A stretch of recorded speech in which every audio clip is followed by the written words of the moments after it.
To replace your wiper blades.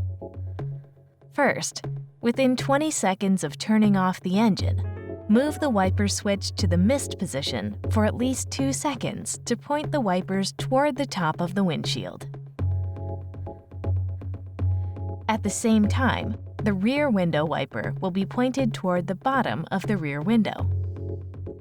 To remove a wiper blade, raise the wiper arm, pull the locking tab, and then pull the wiper blade downward on the wiper arm. You can install a new wiper blade in the reverse order of removal. The rear window wiper blade can be removed from the arm by pressing down on the blade slot. Then you can install a new wiper blade. The air filter for the air conditioning system is located inside the glove box.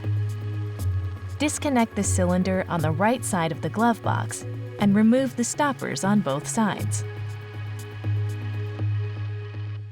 Press and hold on the right side of the air filter cover to remove it. Then pull out the used filter. When installing a new filter, make sure the arrow marked on the air filter is facing down. The air cleaner filter can be replaced in the engine compartment. Pull up on the air cleaner cover to open it. Then turn the filter lever down to replace the used air cleaner filter with a new one. To refill the washer fluid, open the cap on the washer fluid reservoir located in the engine compartment, refill, then close the cap.